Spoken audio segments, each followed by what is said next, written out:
जब भी युद्ध होता है तो अखबारों में लिखा जाता है कि देश की सुरक्षा, लेकिन सच्चाई ये है कि इन युद्धों के पीछे एक बहुत बड़ा बाजार छुपा होता है। हम सोचते हैं कि सैनिक लड़ रहे हैं, लेकिन असल में व्यापारी जीत रहे होते हैं। जरा सोचो, एक गोली चलती है तो इंसान मरता है, लेकिन उसी एक गोली से कई लोग करोड़ों कमा रहे होते हैं। So hello everyone, I am Anjali and you are watching seeking fact. जहाँ इस वीडियो में आज मैं बात करने वाली हूँ वॉर या युद्ध को लेकर एक ऐसे पर्सपेक्टिव के बारे में जो शायद आज तक हम सबसे छुपा हुआ था। हम सिर्फ युद्ध को एक पहलू से देखते हैं जहाँ सिर्फ घाटे का सौदा दिखता है, लेकिन असल में इसके पीछे एक बहुत बड़ा बिजनेस प्रॉफिट है। कुछ लोग सिर्फ ऐसे हैं जो इन युद्धों से ही करोड़ों और अरबों कमा रहे हैं, लेकिन वो हमारे सामने नहीं है। 2022 में रशिया यूक्रेन वॉर शुरू हुआ। पूरी दुनिया शॉक में थी और बहुत सारे लोग मर रहे, लेकिन उसी टाइम पर हथियार बनाने वाली कंपनी जैसे कि लॉकहीड मार्टिन, उसका पूरा स्टॉक का प्रॉफिट 30% से ज्यादा बढ़ गया एक ही साल में। इसके अलावा यूएसए ने यूक्रेन को एक ही साल के अंदर 100 बिलियन से ज्यादा का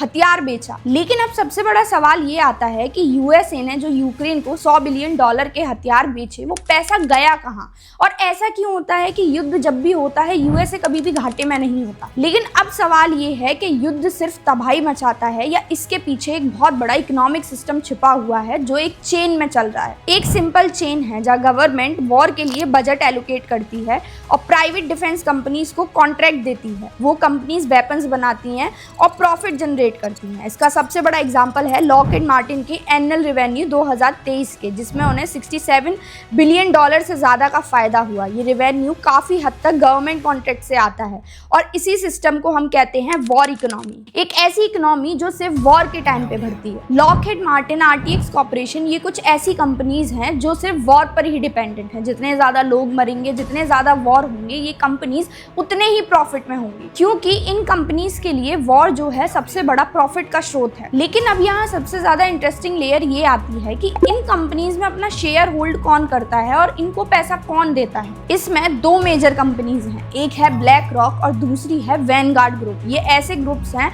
जो इनमें अपना शेयर होल्ड करते हैं और सबसे ज्यादा पैसा इन्वेस्ट करते हैं। ब्लैक रॉक अकेले ही 10 ट्रिलियन डॉलर का एसेट जो है वो होल्ड करता है। ये दोनों कंपनी एक एसेट मैनेजमेंट कंपनीज हैं। ये कंपनीज ऑलमोस्ट हर मेजर डिफेंस कंपनी में शेयर होल्डर्स हैं।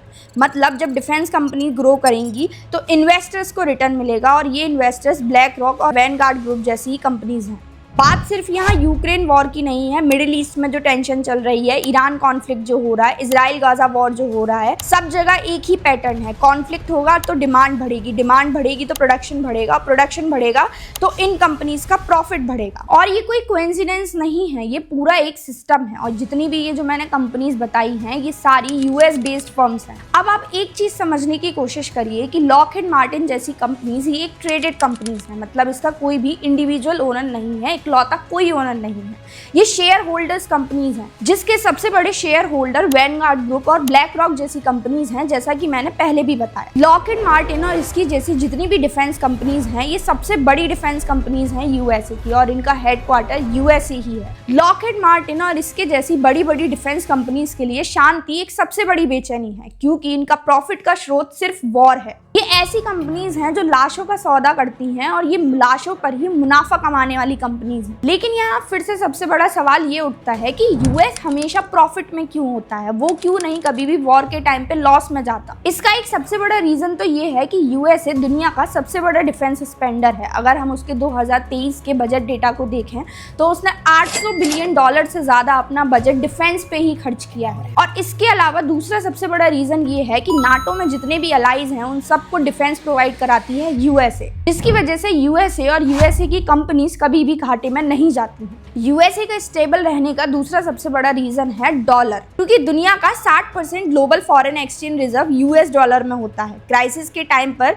इन्वेस्टर्स अपना सारा पैसा यूएस ट्रेजरी बॉन्ड्स में खरीदते हैं, इसीलिए वॉर जो है वो डॉलर की डिमांड बढ़ाता है और डॉलर स्ट्रांग होता है, जिसकी वजह से यूएस स्टेबल होता है, जिसे हम सेफ हेवन इफेक्ट भी बोलते हैं। यूएसए के अलावा दो नेशन और हैं जिनको वॉर का फायदा हो रहा है, जैसे कि रशिया जो है ऑयल और गैस का बहुत बड़ा एक्सपोर्टर है और वेपन्स का भी बहुत बड़ा एक्सपोर्टर है, लेकिन उस पर बहुत सारे सैंक्शंस भी लगाए जाते हैं जिसकी वजह से वो लॉस में जाता है। दूसरा है ईरान भी ऑयल और गैस का बहुत बड़ा एक्सपोर्टर है, लेकिन उस पर भी सैंक्शंस लगाए जाते हैं जिसकी वजह से वो भी लॉस में जाता है। इसीलिए इस सिस्टम का जो सबसे बड़ा विनर निकलता है वो यूएसए निकलता है, क्योंकि उस पर कभी कोई सैंक्शंस लगते नहीं है, उल्टा वो दूसरे देशों पे सैंक्शंस लगाता है। लेकिन क्या आप सबको पता है डिफेंस कंपनीज के अलावा और भी ऐसी कंपनीज हैं जो बहुत मोटा मुनाफा कमाती हैं वॉर के टाइम। इसमें दूसरा सबसे बड़ा नाम है मेडिकल और फार्मा सेक्टर्स का, क्योंकि वॉर के बाद बहुत सारे लोग मारे जाते हैं और घायल हो जाते हैं, जिसकी वजह से दवाइयों की और जितने भी मेडिकल इक्विपमेंट्स होते हैं उनकी डिमांड मार्केट में बहुत तेजी से बढ़ती है, जिसकी वजह से हॉस्पिटल, फार्मा कंपनीज और मेडिकल सप्लायर बहुत बड़ा मुनाफा कमाते हैं। इस लिस्ट में तीसरा सबसे बड़ा नाम है रिकंस्ट्रक्शन कंपनीज का। ये ऐसी कंपनीज हैं जो वॉर खत्म होने के बाद अपना प्रॉफिट कमाती हैं, क्योंकि वॉर में जितनी भी तबाही बची होती है उसको दोबारा से रीबिल्ड करना सिटीज को, इन सब का कॉन्ट्रैक्ट इन्हीं कंपनीज के पास जाता है, जिसमें सीमेंट और स्टील की इंडस्ट्रीज और इंफ्रास्ट्रक्चर फर्म्स भी हैं। अगला सबसे बड़ा नाम है साइबर सिक्योरिटीज और टेक कंपनीज का, क्योंकि आज का वॉर जो है वो सबसे बड़ा साइबर वॉर बन चुका है। मॉडर्न वॉर में साइबर अटैक्स होते हैं, जिसकी वजह से cyber security software, data protection और सर्विलेंस टेक की डिमांड सबसे तेजी से ज्यादा बढ़ती है। वॉर का सबसे बड़ा काला सच है ब्लैक मार्केट और इलीगल बिजनेस। ये बहुत रिस्की है और इलीगल भी होते हैं। यहाँ पर आर्म्स की स्मगलिंग होती है, फ्यूल की ब्लैक मार्केटिंग होती है और ह्यूमन ट्रैफिकिंग भी होती है।